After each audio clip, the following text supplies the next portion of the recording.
네, 지난 주일까지 총 4번에 걸쳐서 이제 2021년도 우리 주제인 다시 부르심의 자리로를 이제 예배와 사명, 교육 또 선교와 섬김이라는 주제로 살펴보았습니다.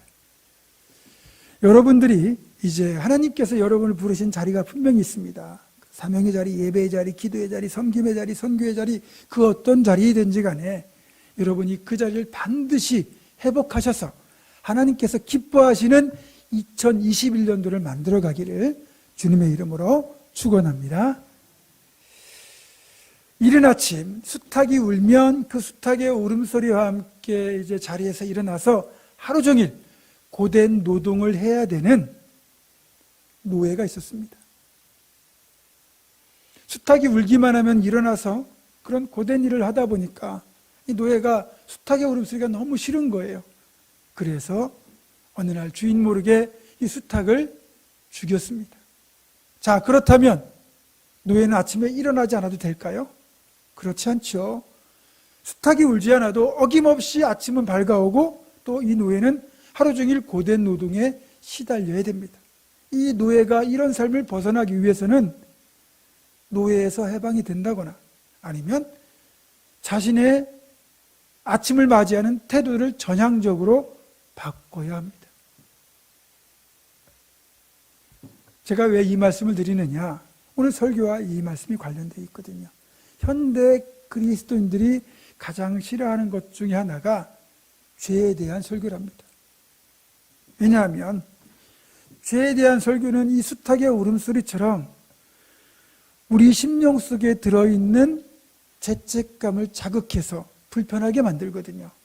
그러니까 복에 대한 설교는 듣기 좋고 또 재밌고 우스갯소리가 들어간 설교는 들을 만한데 이 죄에 대한 설교는 마음이 참 불편해지거든요. 그래서 우리가 이제 이런 설교를 뭐 자주 하진 않지만 그런 죄책감을 자극하지 않기 위해서 그러면 죄에 대한 설교를 하지 말거나 아니면 이런 설교를 듣지 않아야 될까요? 그러면 죄책감 해결될까요? 이런 설교를 하지 않는다고 해서 또는 뭐 듣지 않는다고 해서 죄가 근본적으로 해결되는 건 아닙니다. 우리가 예수님을 믿는다고 할 때 구원받는 건 다들 좋아하세요. 복 받는 건 좋아하세요. 근데 정작 이 구원과 가장 관련이 된 죄에 대한 이야기는 의도적으로 회피하려고 합니다. 그래서 죄책감을 자극하는 설교도 싫어하고 또 죄책감을 자극하는 말씀도 싫어합니다. 그러나 우리가 진짜 복된 신앙생활을 하려면 이 내가 죄인이라는 것, 죽을 수밖에 없는 죄인이라는 그 죄인됨을 인정하고 또 이 죄를 바라보는 그리고 내 안에 있는 이 죄책감을 대하는 내 태도를 역시 전향적으로 바꿔야 죄책감에서도 벗어나고 우리 진짜 복된 신앙생활을 할 수 있습니다. 자, 오늘 우리가 살펴볼 본문의 사건은 탐욕과 신앙이 결합이 될 때 신앙이 어떻게 타락하는지와 그리고 그 타락이 어떻게 죄로 발전해 가는지를 잘 보여주고 있습니다. 우선 어떤 일이 일어났는지를 간략하게 살펴보겠습니다. 에브라임 산지에 미가라는 사람이 있었어요. 그렇죠? 근데 이 사람이 어머니의 은을 몰래 훔쳤다가 어머니가 저주하는 소리를 듣고 그 은을 돌려줍니다. 그랬더니 그 어머니가 아들에게 다시 이제 그 은을 주고 그 아들이 미가가 이걸 가지고 드라빔과 신상을 만들어요. 우상을 만든 거예요. 자, 우상을 만들었으면 우상을 어디다 놔야 됩니까? 집안 거실 TV 탁자 옆에 놓습니까? 아무데나 못 놓거든요. 여러분들이 세계 테마기행이나 이런 다큐멘터리를 보면 이런 우상을 섬기는 그런 이제 민족들의 그 모습을 보면 집안에 이런 우상을 모셔놓으면 그 우상을 모셔놓는 장소를 특별히 만듭니다. 사당이든 신당이든 만들어요. 그러니까 미가가 이제 우상을 만들었으니까 이 우상을 모실 신당을 만들어야 되잖아요. 그래서 신당을 만들었습니다. 자, 신당을 만들면 끝인가요? 그게 아니잖아요. 이 신당을 만들어 놓고 이제 우상을 모셔놨으면 우상에게 제사를 지내야 되니까, 그렇죠? 이 제사를 진행할 제사장이 필요하잖아요. 그러니까 미가가 자기 아들들 중에서 하나를 제사장으로 구별해가지고 제사장을 시킵니다. 복받겠다고, 그러니까 은혜에 대한 탐욕이 도적질을 하게 만들었는데 그 원인은 뭐냐면 자기가 복을 받겠다고 한 거잖아요. 그래서 우상을 또 만들어요. 근데 그게 신당을 만들죠. 제사장까지 마음대로 세워요. 이게 점점 더 심해집니다. 여러분, 우리가 볼 때는 도무지 이해가 안 되는 일인데 오늘 본문 앞에 있는 6절에 보면 그때는 이스라엘에 왕이 없었으므로 사람들이 각기 속이나 옳은 대로 행하였더라 이렇게 되어 있잖아요. 하나님을 믿는다고는 하지만 이걸 말씀을 가르치고 영적으로 이끌 지도자가 없으니까 이런 일들이 벌어지고 있는 거예요.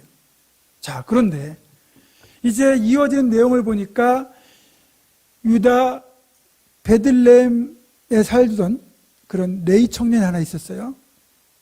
그 레위 청년이 이제 일거리를 찾아다닌 것 같아요. 그래서 나름대로 일거리를 찾아가 여기저기 다니다가 이 에브라임 산지 미가의 집까지 오게 됩니다. 근데 미가가 이제 낯선 청년이 자기 집 앞에 서 있으니까 어디서 왔느냐고 묻고 이 청년은 내가 유다 베들레헴 레위 청년인데 거할 곳을 찾는다고 얘기를 합니다. 그러니까 미가가 옳다구나 하면서 이 청년에게 한 가지 제안을 하죠. 너 그럼 그러지 말고 우리 집의 제사장이 되라. 내가 해마다 이렇게 너에게 숙식과 함께 사례를 제공하겠다. 그렇게 제안을 합니다. 이 청년 입장에서도 좋은 일이죠. 자기를 제사장으로 세워주겠다는 것과 그리고 숙식을 제공하고 사례를 주겠다고 하니까 있을 곳과 그 다음에 수입이 생기는 거잖아요.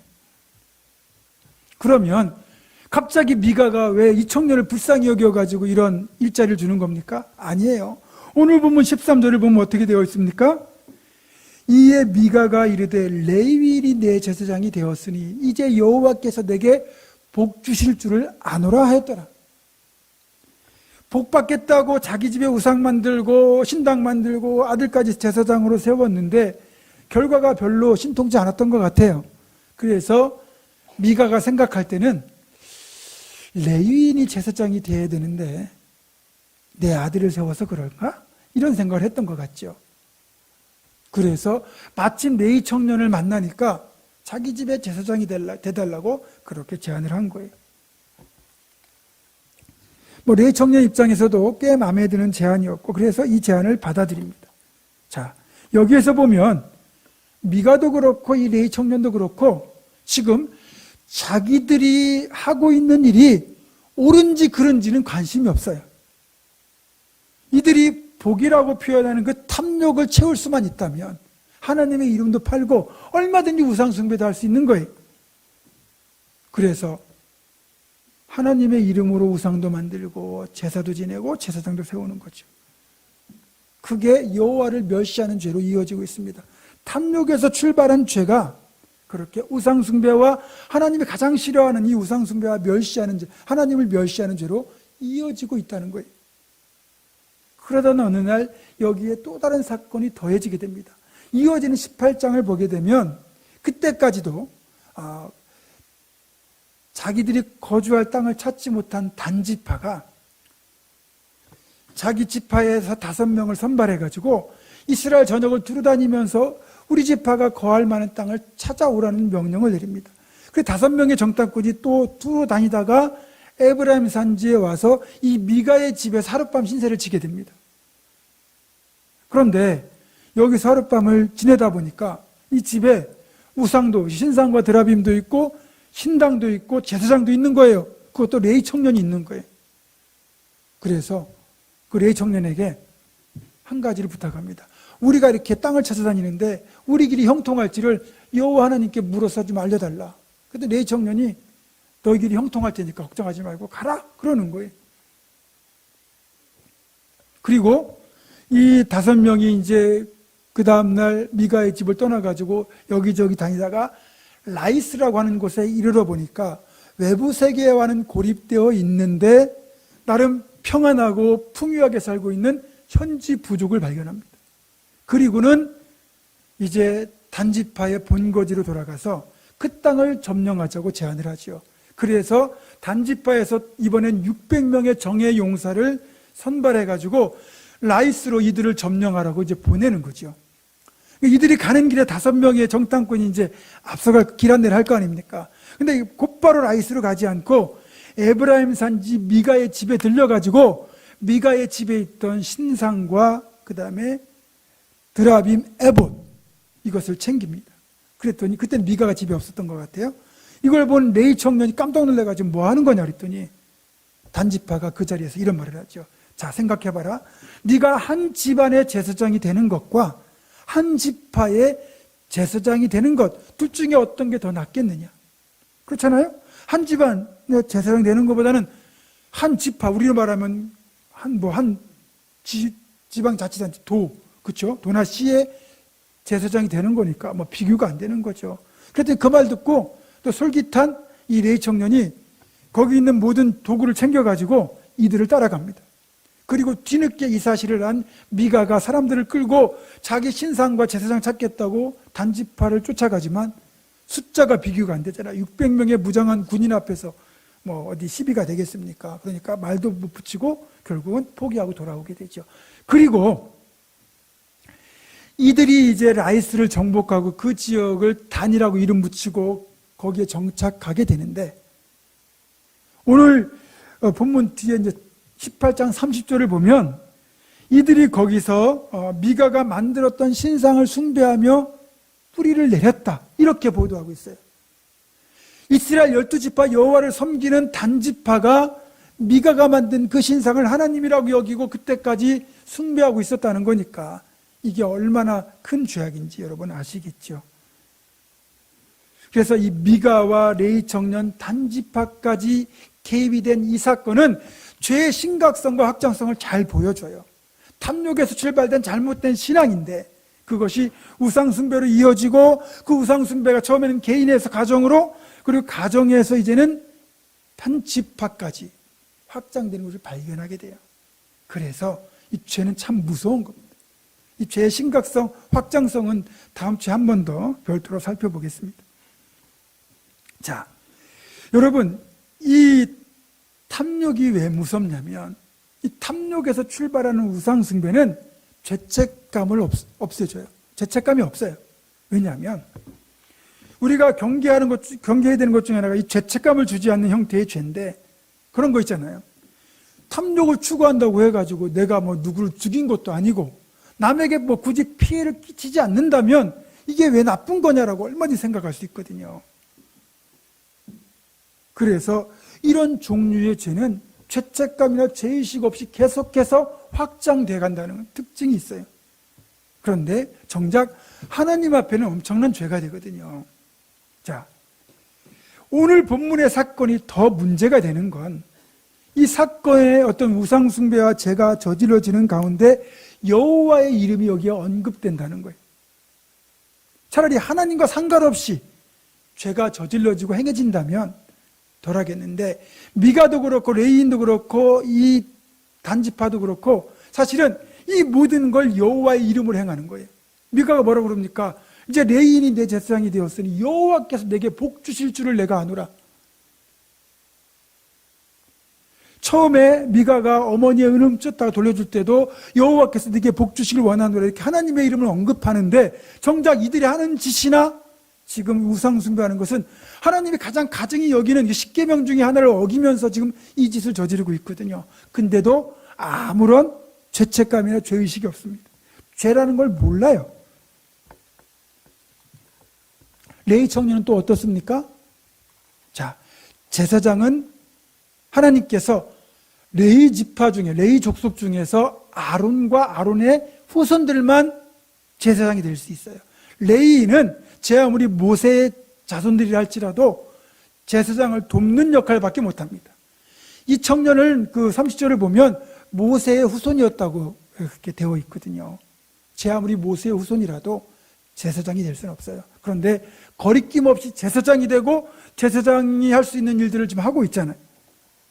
왜 그렇습니까? 숙식과 그리고 사례를 제공한다니까 이거에 눈이 먼 거예요. 모두가 탐욕 때문에 나쁜 짓을 하고 우상을 만들고 그리고 하나님이 싫어하시는 그런 죄들을 계속 범하고 있습니다. 탐욕은 그래서 우리에게 이 죄책감이나 죄의식을 면제해 주기 때문에, 모르게 하기 때문에 사람들이 죄 짓는 걸 줄 모르고 이걸 추구할 때가 많아요. 에레미야 선지자는 에레미야 17장 9절에서 이렇게 통찰했어요. 만물보다 거짓되고 심히 부패한 것은 마음이라. 사람의 마음, 즉 본성 자체가 이미 부패되고 거짓됐다는 거예요. 그런 마음이 가장 잘 드러나는 케이스가 바로 탐욕입니다. 탐욕이란 형태로 이 부패한 마음, 거짓된 마음이 그대로 드러나는 거예요. 그래서 이 탐욕에 빠지게 되면 그때부터 사람을 어리석게 만들어요. 사리 판단을 못하게 만들어요. 사물을 제대로 보는 능력을 상실하게 만든다는 문제가 있어요. 이 사실을 여실히 보여주는 가장 대표적인 사례가 여호수아에서 나오는 아간 아니겠습니까? 여러분, 아간이 여리고성 정복에 참여했다는 것은 어떤 의미가 있는 거냐면 그가 적어도 광야를 통과하는 동안만큼은 별다른 죄를 짓지 않았다는 거예요. 출애굽한 세대는 원망과 불평과 불신 때문에 여호수아와 갈렙을 제외하고는 다 광야에서 죽었어요. 그런데 이제 광야에서 태어난 세대 중에서도 그런 부모들의 불신과 불평과 원망을 따라가다가 부모들과 함께 광야에서 죽은 사람이 꽤 많거든요. 근데 적어도 이 아간이 가정이 있는 사람이니까 꽤 나이가 있죠. 그런데 여리고성 정복에 참여했다는 것은 이제 광야를 지나 요단강을 건너서 가나안 땅까지 무사히 들어갔다는 얘기고, 그 얘기는 광야에서 짓는 사람들이 짓던 그 불평과 원망, 불신의 죄를 짓지 않고 광야를 통과했다는 뜻이 돼요. 그러니까 그때까지 나름 괜찮은 삶을 살았던 사람이에요. 그런데 이 아간이 어디서 문제가 됩니까? 여리고성을 정복할 때 하나님이 여호수아를 통해서 절대로 여리고성에 있는 어떤 물건도 개인적으로 취하지 말라고 하나님이 금하셨잖아요. 그런데 그가 여리고성을 정복하는 과정에서 그 성에 있는 황금 덩어리하고 시날산 아름다운 외투를 보고는 그만 탐욕에 빠집니다. 그리고는 사리 판단을 못해요. 이걸 취했다가는 이것이 어떤 결과를 가져올지를 그만 망각한다는 거예요. 그래서 몰래 그것들을 취해가지고 자기 장막 밑에 감추잖아요. 근데 그게 어떤 결과로 이어졌습니까? 이어진 아이성과의 전투에서 이스라엘이 대패합니다. 그리고 많은 사상자를 발생시키거든요. 여호수아와 지도자들이 울면서 하나님 앞에 엎드렸을 때 이스라엘 누군가가 여리고에서 탐욕을 부린 것 때문에 이렇게 됐다고 알려주셨고, 그 결과 제비뽑기를 통해서 아간이 범죄가 드러나잖아요. 그리고 최종적으로 어떻게 됩니까? 아간과 그의 가족들이 아골골짜기로 끌려가서 분노한 이스라엘 백성들의 돌에 맞아 죽잖아요. 내가 지금 탐욕을 부리면 이것이 어떤 후폭풍을 가져올지, 어떤 결과를 빚을지를 판단하지 못하는 그런 결과를 빚었고, 이것이 이 가정의 불행으로 이어지고 만 겁니다. 그런 끔찍한 결과를 초래할 걸 알았다면 탐욕을 부렸겠습니까? 근데 탐욕에 사로잡히는 순간 죄책감도 죄의식도 없고, 그리고 이런 어떤 결과를 가져올지를 판단하는 능력도 잃어버렸기 때문에 아간이 이런 짓을 벌인 거예요. 야고보서 1장 15절은 이렇게 단언합니다. 욕심이 잉태한 즉 죄를 낳고 죄가 장성한 즉 사망을 낳느니라. 탐욕이 커지게 되면 결국 죄가 되고 사망까지 이르게 된다는 거예요. 골로새서 3장 5절 말씀을 보니까 그래서 우리에게 이 욕심, 탐욕이 얼마나 무서운지를 이렇게 표현합니다. 그러므로 땅에 있는 지체를 죽이라. 곧 음란과 부정과 사욕과 악한 정욕과 탐심이니 탐심은 우상 숭배니라. 여기 있는 음란, 부정, 사욕, 악한 정욕, 탐심을 한 단어로 합치면 탐욕이 되는 거죠. 탐욕은 우상 숭배래. 아니 내가 욕심 좀 부렸다고 왜 이게 우상 숭배가 되느냐. 잘 보세요. 우상 숭배는요, 바르고 의미 있는 삶을 추구하지 않아요. 단지 복만 추구합니다. 복을 달라고 빌 뿐이에요. 당연히 거기에는 내가 잘못한 것에 대한 반성이나 돌이키는 회개가 없어요. 그냥 간구해서 복을 달라고 기도해서 욕심이 채워지면 그것이 끝이 아니라 더 달라고 또 요구하게 되죠. 그렇게 탐욕을 따라가다 보면 우상숭배가 되고 결국 그게 나를 탐욕 덩어리로 만들어요. 그리고 이 탐욕이 종교와 결합되면 기복 종교가 되는 거고, 이 무속신앙, 무당이라든지 이런 미신을 추구하는 사람들 보면 도덕이나 예의, 그런 거, 윤리 같은 거 따집니까? 그렇지 않잖아요. 남이 뭐라고 하든 남에게 피해가 가든 말든 무조건 내 이익만 채우면 돼요. 그래서 노골적으로 남을 해코지하고 저주하는 것도 서슴지 않아요. 예전에 봤던 사극 드라마 중에 장희빈이 중전을 해하려고 어떻게 합니까? 거기 무당한테 부탁해가지고 인형 하나 만들어가지고 막 찌르잖아요, 바늘로. 여러분, 내가 어떤 원하는 걸 얻기 위해서 남이 어떻게 되든 간에 그걸 상관하지 않는 게 바로 탐욕이고, 그게 바로 무속신앙, 미신이죠. 그리고 이런 사람의 탐욕을 종교의 이름으로 그럴듯하게 포장해주고 죄책감을 면해주는 대신에 적당한 대가를 받아 챙기는 사람들이 무속인들, 그리고 타락한 종교인들인 거예요. 이들은 자기들의 이익을 챙기기 위해서 신을 팔아가지고 그렇게 장사하는 종교 장사꾼일 뿐이에요. 자, 그런데 이런 기복신앙이 우리 기독교에도 존재한다는 거죠. 기독교에 존재하는 기복신앙은 이겁니다. 하나님께서 나에게 경제적 필요를 채워주시는 분을 넘어서 나에게 경제적 풍요를 주시는 분이라고 가르쳐요.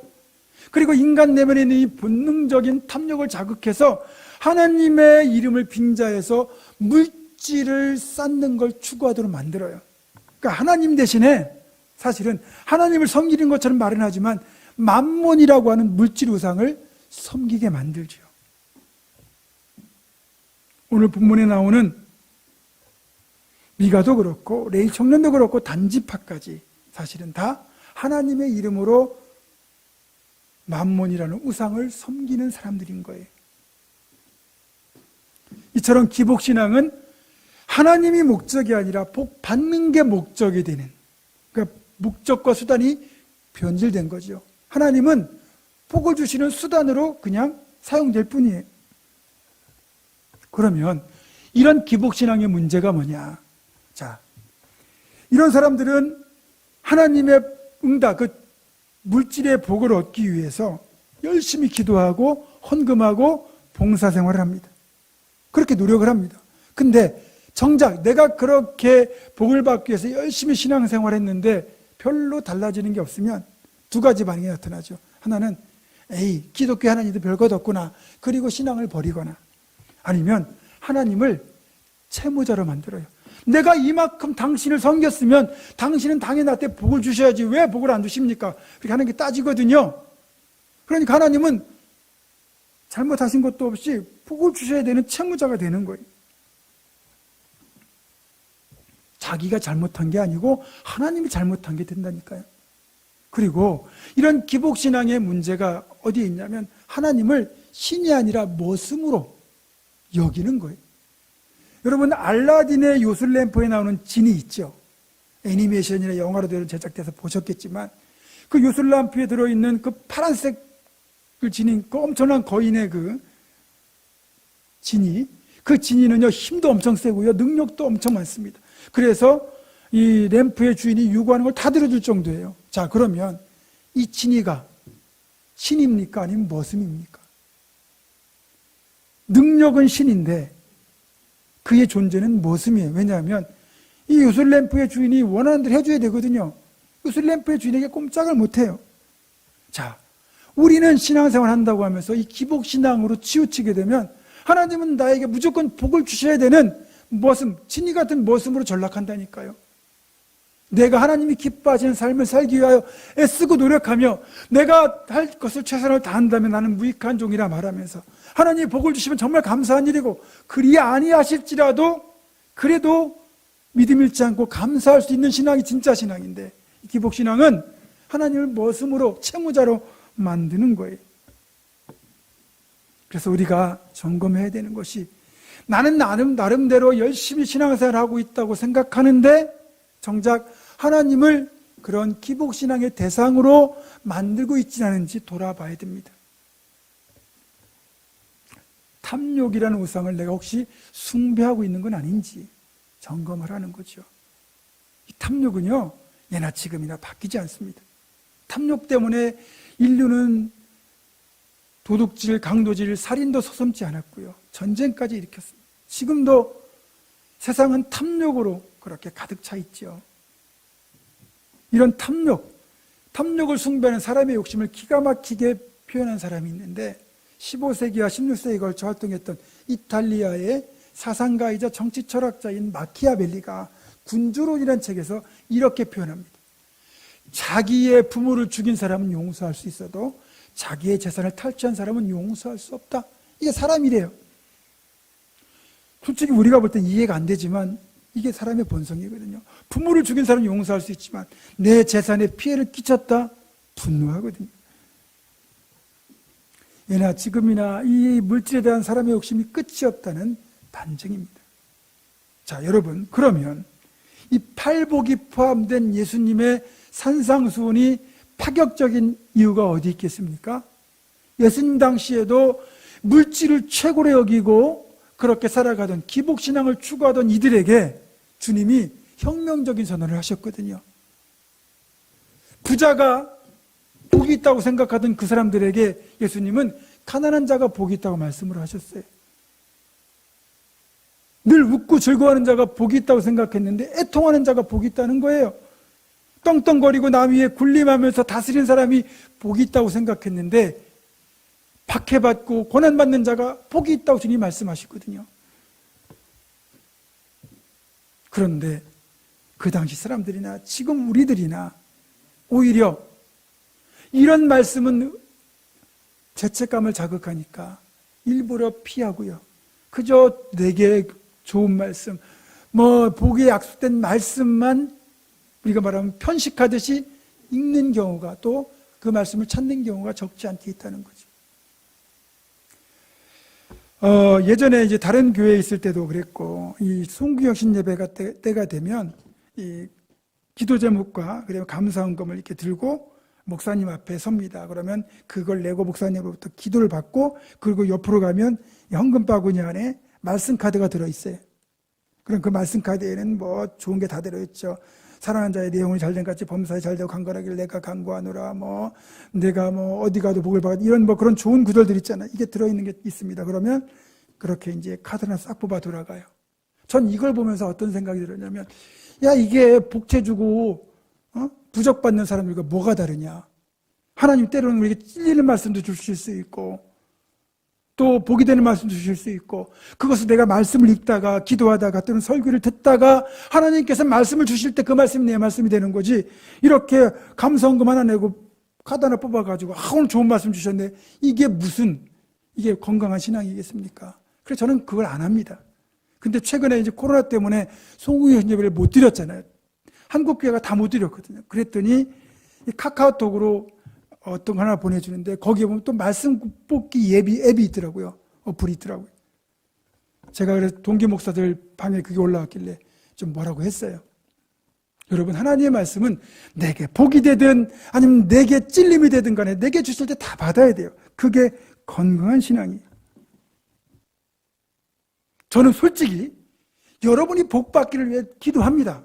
물질의 복도 받고 건강의 복도 받고 형통의 복도 받고 자녀들이 잘 되기를 위해서 기도합니다. 또 실제로 그렇게 복 받아서 하나님 기뻐하신 삶을 살면 좋죠. 그렇게 되길 바랍니다. 그러나 단지 이 미가 나를 A 청년이나 단지파처럼 내가 원하는 것을 얻고 탐욕을 채우기 위하여 그렇게 하나님을 섬기고 있다면 이건 복이 아니라 독이 된다는 거죠. 복 받는 걸 문제 삼으려는 게 아니라 복을 받는 목적부터 방법부터 다 틀린 거예요. 어떤 경우에도 하나님은 우리의 궁극적인 목적이 되고 우리 신앙생활의 목표가 되시는 분이어야 돼요. 절대로 수단이 되어서는 안 된다는 겁니다. 사랑하는 성도 여러분, 우리는 건강한 교회를 지향합니다. 자, 건강한 교회는 어떤 교회냐? 건강한 신앙의 바탕 위에 세워지는 교회가 건강한 교회예요. 건강한 신학과 신앙이 이게 함께 갈 때 그런 교회가 건강한 교회고, 또 그런 건강한 신앙을 가진 성도들 한 사람 한 사람이 모여가지고 이루는 교회가 건강한 교회예요. 건강한 신앙을 가지면요, 그 개인의 삶도 건강하고요, 그 가정도 건강하고, 당연히 그런 성도가 모인 교회도 건강하겠죠. 마지막으로 여러분에게 그렇게 축복하며 권면합니다. 우리 모두 정말 하나님을 나의 최고의 목표로 삼는 건강한 신앙을 가지셔서 개인도, 가정도, 교회까지도 건강한 개인, 건강한 가정, 건강한 교회 만들어 가시기를 주님의 이름으로 축원합니다. 기도하겠습니다. 거룩하신 아버지 하나님, 탐욕에 사로잡혀 기복신앙을 추구하는 어리석은 신앙인 되지 않게 하시고, 주신 이도 여호와시요 거두시는 이도 여호와시기에 어떤 상황에도 하나님만을 기쁨으로 섬기는 건강한 신앙인, 건강한 교회가 되게 하여 주옵소서. 우리 주 예수 그리스도의 이름으로 기도드립니다. 아멘.